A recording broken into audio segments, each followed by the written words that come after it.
अधूरी ममता। नीता, इस बार भी इस करमजली के पेट में लड़की है। कैसी मनहूस है, अपने पति को वारिस तक नहीं दे पा रही है। आदित्य, माँ आपको कैसे पता कि इस बार भी लड़की है। नीता, अस्पताल की नर्स को ढेर सारा पैसा दिया, तब जाकर उसने इसकी लिंग जांच कर मुझे बताया।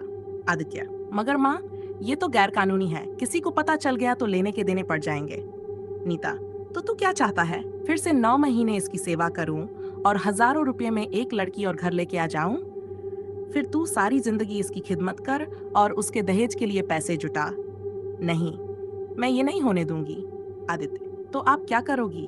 नीता, अरे करना क्या है, इस मुसीबत से छुटकारा पाना है और क्या। आदित्य, मगर माँ।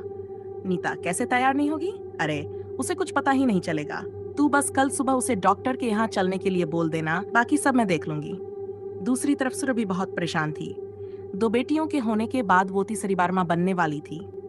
दूसरी बेटी के जन्म के बाद ही डॉक्टर ने उसे ऑपरेशन के लिए कह दिया था, क्योंकि वो शारीरिक रूप से इतनी मजबूत नहीं थी कि तीसरी बार भी माँ बन सके।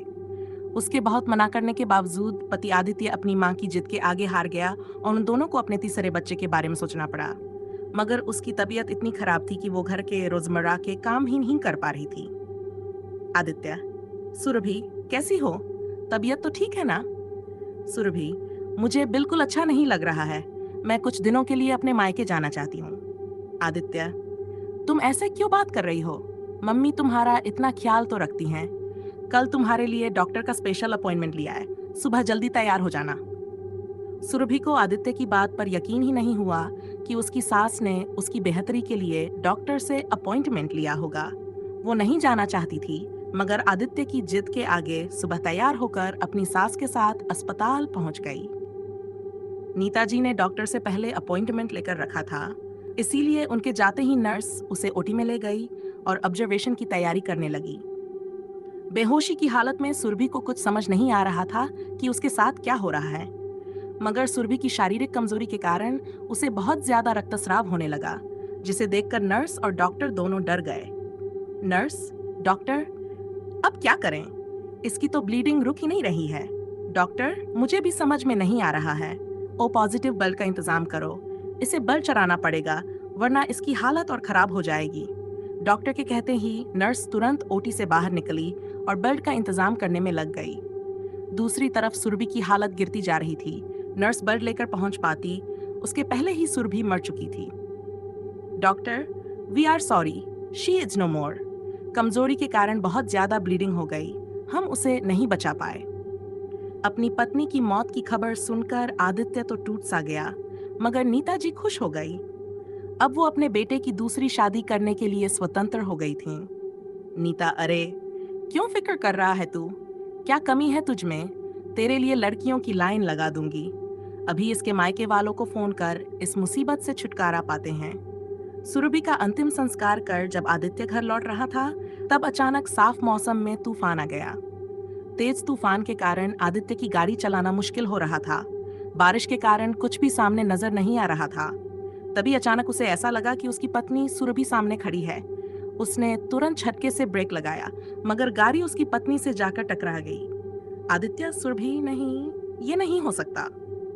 यह कहते हुए आदित्य सुरभि को ढूंढने के लिए सड़क पर उतर गया। वो जोर जोर से आवाज देकर बीच सड़क पर बैठे बैठे रो रहा था। तेज बारिश और हवा आंधी के बीच कार के दरवाजे खुले और ऐसा लगा कि वो ड्राइवर के पास वाली सीट पर आकर बैठ गया हो। कुछ ही पल के बाद मौसम एकदम साफ हो गया। तभी आदित्य के मोबाइल पर उसकी माँ का फोन आया। फोन की आवाज से आदित्य को जैसे होश आया हो और वो सड़क के बीच में उठकर वापस कार में बैठ गया और घर पहुंच गया। पानी में भीगे हुए आदित्य के पैरों की छाप घर में बन रही थी और उसके पैरों के साथ ही 2 पैरों की छाप और बन रही थी, मगर वो पैर उल्टे थे। सुरभि को मरे हुए 4 दिन हो चुके थे। नीता जी तो जैसे सुरभि को भूल ही गई थी। वो आदित्य की दूसरी शादी करने की तैयारी में थी, मगर आदित्य और उसकी दोनों बेटियां आज भी सुरभि को बहुत याद करती थीं। उसी रात उन लोगों को सुरभि के अपने आसपास होने का एहसास होने लगा। बड़ी बेटी, पापा आपको भी लगा ना कि मम्मी यहाँ पर है। आदित्य, हाँ मुझे उसकी खुशबू आ रही है। आदित्य, सुरभि तुम यहीं हो ना, कहाँ हो, कहाँ हो तुम, सामने आओ सुरभि, एक बार हमारे सामने आ जाओ।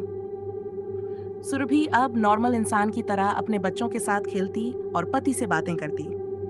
नीता जी हैरान थी कि उनके घर में ये क्या हो रहा है। उनके बेटे के कमरे से उसके साथ साथ किसी स्त्री के भी हंसने की आवाज आ रही थी। तभी अचानक से दरवाजा खुला और उनका बेटा आदित्य बाहर आया। उसकी आंखें गुस्से में लाल थीं।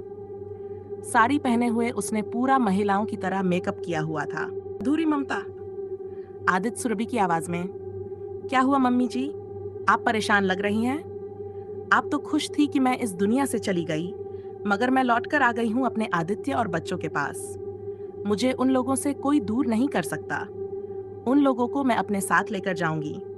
कोई मुझे नहीं रोक सकता। आदित्य जोर जोर से हंसने लगा और अचानक बेहोश हो गया। जब उसे होश आया तो खुद को देखकर शर्मिंदा हो गया। नीता जी के पास पछताने के अलावा कुछ भी नहीं बचा था। पोते की चाह में उनका घर उजड़ चुका था।